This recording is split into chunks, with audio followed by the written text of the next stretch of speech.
안녕하세요. 프랑켄슈타인 하면 뭐가 떠오르시나요? 오늘은 작가 메리 셸리와 그녀의 소설 프랑켄슈타인에 대해서 알아보는 시간을 가지려고 합니다. 메리 셸리는 1797년 프랑스 혁명이 끝나고 얼마 지나지 않은 시기에 영국에서 태어났습니다. 지금 화면에 보시는 것은 고전 매트릭스 홈페이지에서 찾으실 수 있는 메리 셸리에 관한 간략한 설명입니다.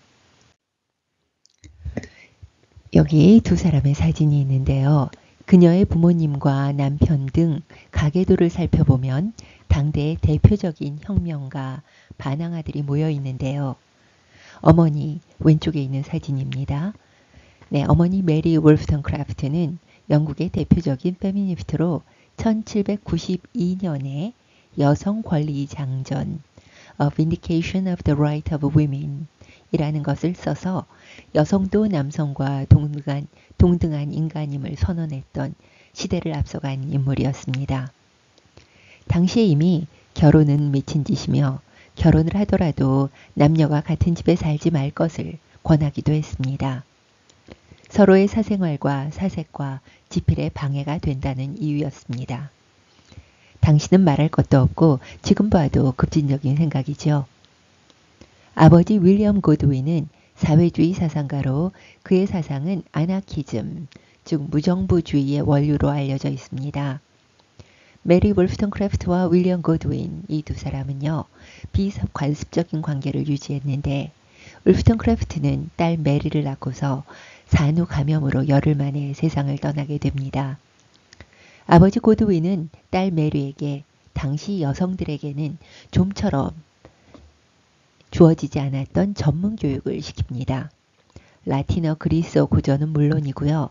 루소를 비롯한 당시의 급진 사상들, 나아가서는 과학과 수학까지 가르쳤습니다.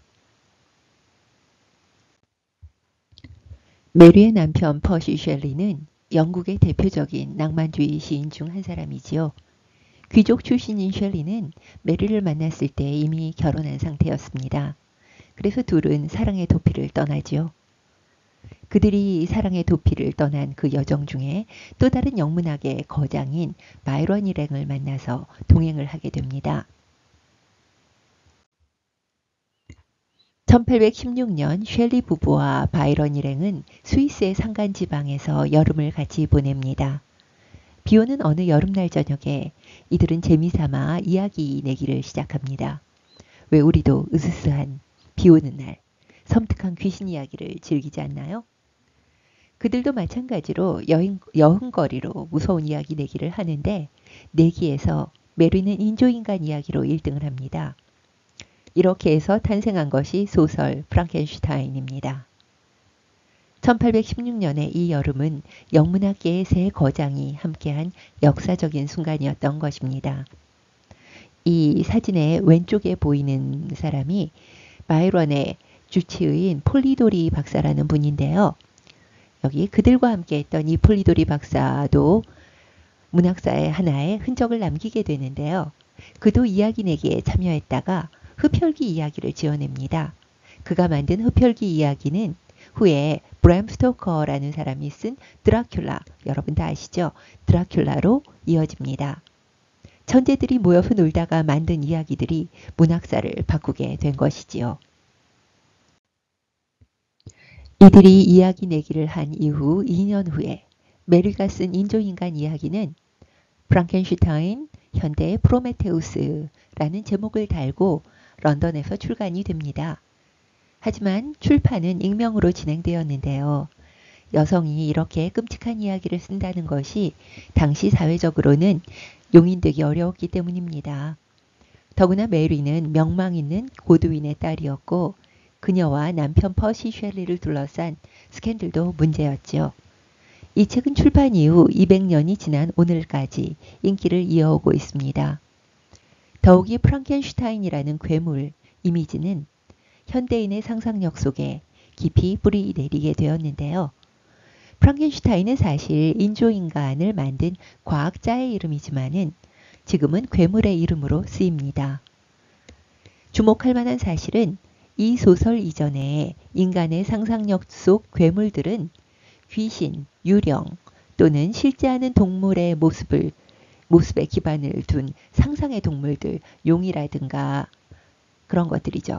이런 동물이었던 반면에 메리는 이 사람들이 가지고 있는 어떤 괴물 리스트에 인조인간이라는 전혀 새로운 존재를 올려놓았다는 점입니다. 지금 화면에 보이시는 것은 고전 매트릭스에 있는 프랑켄슈타인에 관한 짧은 설명입니다.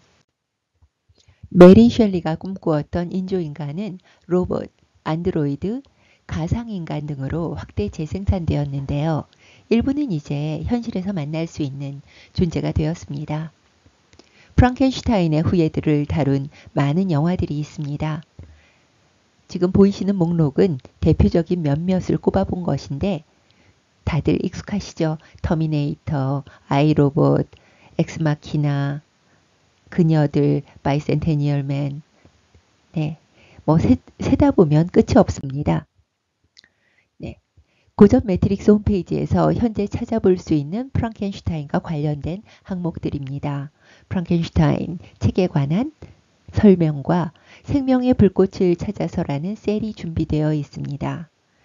과학의 발달은 인간을 과연 행복하게 해줄까? 라는 질문이죠. 여기 보이시는 것은 본문인데요. 프랑켄슈타인의 본문 여러분 많이들 안 읽어보셨죠? 네, 여기 발췌되어 있는 것만 읽으셔도 재밌는 부분들을 보실 수가 있습니다. 본문의 내용과 함께 토론 주제도 보실 수 있는데요. 예를 들면 더 많은 지식이 인류를 행복하게 해주는가? 메리 셸리는 과학기술의 발전을 긍정적으로 평가하고 있는가? 우리는 과학기술이 가져다준 능력을 올바르게 사용할 능력이 있는가? 등을 주제로 여러분이 토론을 해보실 수 있을 것 같습니다. 오늘 여러분이 너무도 잘 알고 있는 프랑켄슈타인이 어떻게 탄생했는지 작가와 작품에 대해서 알아보는 시간이었습니다. 네, 감사합니다.